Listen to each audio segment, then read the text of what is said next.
O reino caiu, a população foi destruída e qualquer esperança perdida. Entre o silêncio dos mortos e os gemidos dos infectados, uma criança tenta trazer conforto aos cavaleiros caídos. Ender Lilies, Quiet of the Nights é um Metroidvania 2D onde você guia uma garotinha enquanto ela derrota cavaleiros infectados usando o poder do seu Stem, quer dizer, espíritos guardiões. Quase todas as informações que eu vou dizer vêm da Wiki, algumas vão ser só especulação. Vi algumas teorias bem legais no canal Indie Explorer, então se você quiser saber mais detalhes das teorias, eu recomendo checar o canal dele. Nesse vídeo, vou me aprofundar na lore desse jogo e porque é uma das melhores histórias já feitas em um Metroidvania. Muito antes do reino cair, essa terra era o lar de outra civilização conhecida como os Antigos. Os Antigos eram um povo muito perigoso, e itens do jogo sugerem que eles usavam a corrupção viva, conhecida como praga, contra seus rivais. Tudo mudou quando os colonos chegaram de outro continente. Eles tentaram negociar com os Antigos provavelmente com acordos unilaterais, porém estavam preparados para a guerra. Apesar da vantagem numérica, os colonos tiveram dificuldade contra os guardiões imortais de seus inimigos. Eles acabaram vencendo graças aos seus feiticeiros, que descobriram formas mágicas de conter a corrupção. Os colonos vitoriosos dividiram a terra em 6 nações. O rei da Primeira Era recebeu a área de Land's End. A paz do novo reino durou pouco, quando os infectados apareceram da Terra da Neve e atacaram. Para entender melhor a ameaça dessa doença, primeiro eu preciso explicar como que ela funciona. A praga é um tipo de corrupção que se espalha por tudo. Ela concede regeneração e imortalidade, mas enlouquece seu hospedeiro. Os colonos pensaram que os ataques eram a vingança dos antigos, mas a praga não pode reanimar aqueles que já estão mortos. Em vez disso, foram os habitantes de uma das outras 5 nações que sucumbiram à praga primeiro. Esse padrão se repetiu em cada era. Um ataque ocorria sempre que uma nação vizinha caía. As outras nações provavelmente sucumbiram mais rápido devido à falta de sacerdotisas brancas para purificar a corrupção. A sobrevivência do reino dependia das sacerdotisas. Elas eram filhas dos antigos, nascidas com uma marca brilhante em suas testas. Elas podiam purificar a praga absorvendo em seus corpos. Mesmo que suas almas fossem imunes à loucura, seus corpos não eram, tendo que suportar uma dor agonizante e deterioração física. Poucas delas são conhecidas, mas entre elas havia Eldred, a última sacerdotisa antiga. Quando os colonos atacaram, ela fugiu para o domínio proibido, junto de sua filha Ninfilha e 2 guardiões. Lá, ela realizou o pacto da imortalidade entre o guardião Férien e sua filha. Isso levou à morte de Eldred e, por consequência, o guardião que estava ligado a ela. O pacto da imortalidade é um ritual necromântico. Um guerreiro renuncia à carne e oferece sua alma à sacerdotisa, tornando-se um espírito imortal. Esse espírito serve como um guardião, com o pacto continuando pela linhagem da sacerdotisa. Mas Férien foi ligado a um bebê. Como resultado, ele manteve seu corpo físico, em vez de renunciá-lo imediatamente. Ele fugiu com Ninfilha para as Deadlands para se esconder. Após alguns anos cuidando dela, ele teve sua eventual morte. A transição para espírito ainda levaria muito tempo, deixando inativo e incapaz de proteger Ninfilha quando ela foi encontrada pelo rei. Sob a tutela do rei, seu poder inato de purificar a praga tornou um farol de esperança. Testemunhas de seus milagres abandonaram religiões antigas para formar a Paróquia Branca, uma fé dedicada a apoiá-la e orar pelos aflitos. Ela até mesmo tornou-se conhecida como a sacerdotisa da Aurora. Eventualmente, ela teve uma filha chamada Iris, mas Ninfilha morreu durante o parto, devido à alta concentração de praga em seu corpo. Iris, a sacerdotisa do vento, foi uma protetora ativa do reino, lutando lado a lado ao cavaleiro Geralt para exterminar os infectados. Mas no dia que a filha de Iris nasceu, ela desapareceu, deixando apenas um colar para trás. Não se sabe o motivo do desaparecimento, mas acredito que ela não viveu muito por culpa da praga. Frete é a filha de Iris e também é sacerdotisa branca no presente. Ela nasceu em uma fonte de uma vila no interior, ganhando o título de sacerdotisa da fonte. Ela liderou a defesa contra um poderoso infectado conhecido como Lorde Carmesim. Ele parecia comandar o resto, mas foi eventualmente purificado. O volume imenso de praga absorvida deixou Frete gravemente doente. Ela foi enviada para o domínio proibido para ser estudada, e seu destino foi colocado nas mãos de Faden. Faden é o chefe de pesquisa da Brigada de Magos do Rei, originalmente um mago brilhante. Porém, seu trabalho se tornou cada vez mais doentio depois que sua assistente e amante, Miriel, sucumbiu à praga. Sua obsessão em salvá-lo levou a fazer experimentos em prisioneiros descartáveis, conhecidos como pecadores, um rótulo para os cidadãos mais indesejados do reino. Isso resultou na criação do Elixir da Imortalidade. Quando ficou claro que Fretia não seria capaz de ter uma herdeira, o rei exigiu que ela fosse clonada, criando o que ele chamou de imitações inferiores apenas para sacrifício. Fretia ficou horrorizada quando ela viu as crianças, mas com o passar do tempo criou um instinto materno em relação a elas, e as clones a chamavam de mãe. Apesar da origem, cada clone possui sua própria alma e personalidade. É provável que todas tenham sido nomeadas Lily, por conta das flores que cresciam no local de nascimento de Fretia. Durante o ritual onde as clones tentariam absorver a corrupção de Fretia, ela as afastou, protegendo suas filhas. Este ato acelerou sua corrupção e também causou uma onda sísmica de magnitude extrema. Fretia sucumbiu completamente, tornando-se o segundo Lorde Carmesim. A corrupção vazando de seu corpo criou esporos gigantes por todo o reino. Quando eles estouraram, desencadearam a chuva da morte, que transformou todo o reino em monstros terríveis. As clones foram enviadas em missões de purificação por todo o reino, sendo protegidas por seus melhores guerreiros. Apenas a que foi criada depois teria sobrevivido. O reino era defendido por cavaleiros e guardiões, cujas histórias são marcadas pelo fracasso e desespero. Esses são os chefes que a Lily enfrenta no decorrer do jogo. Sigrid decidiu cuidar de uma clone na igreja.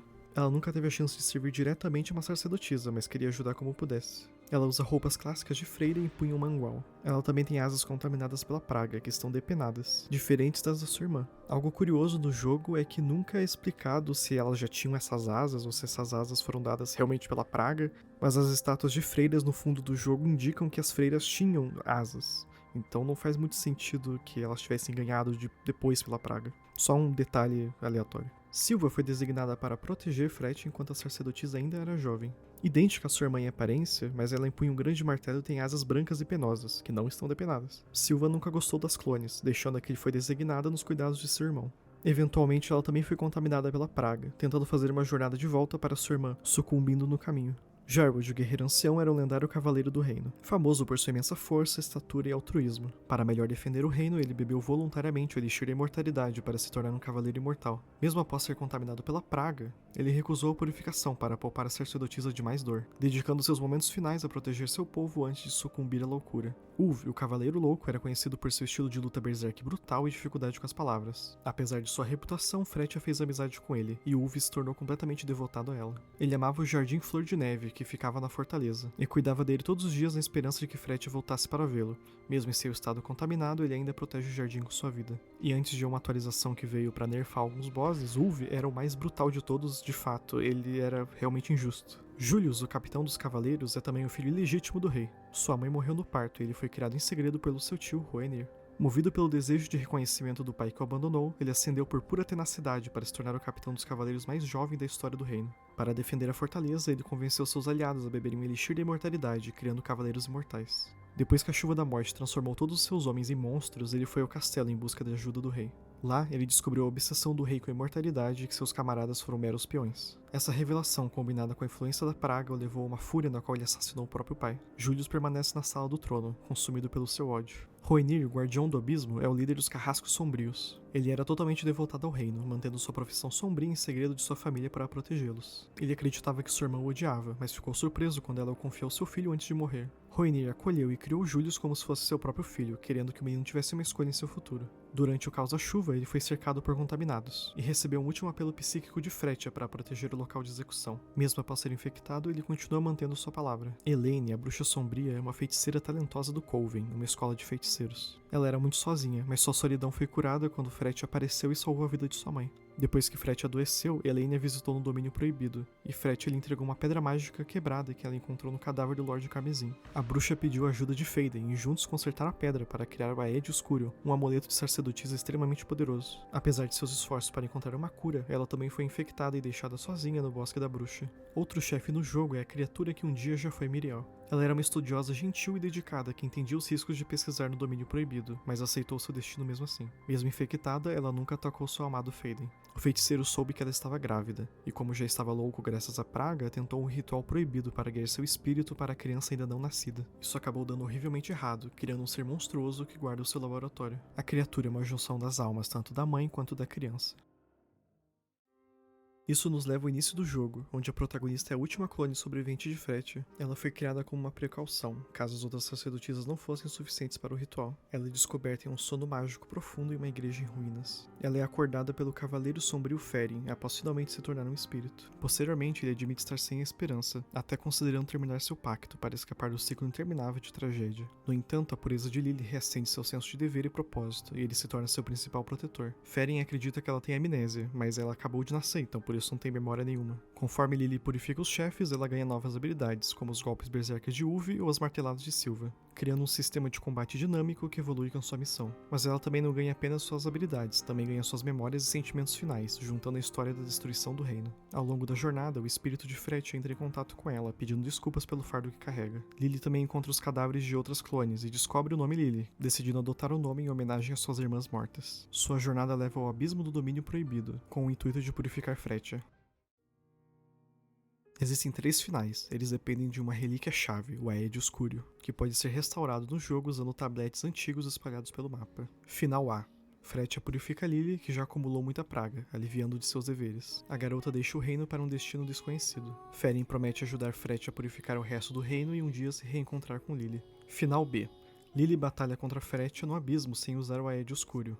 Após a vitória, ela purifica e se funde com Fretia para conterem a praga juntas. E o final C, que é canônico, Lily batalha usando o Aedio Escúrio restaurado. Durante a batalha final, os espíritos de todas as outras clones surgem e emprestam sua força para Lily. Até mesmo Fretia se esforça para não machucar Lily, ficando imóvel e chorando. Ela alcança uma purificação bem sucedida, libertando o espírito da sacerdotisa da fonte e acabando com a chuva da morte. Logo após o fim, Lily enterra todas as outras clones com auxílio de Feren e segue para ajudar outros reinos contra a corrupção. E assim, ela se torna conhecida como a sacerdotisa do fim.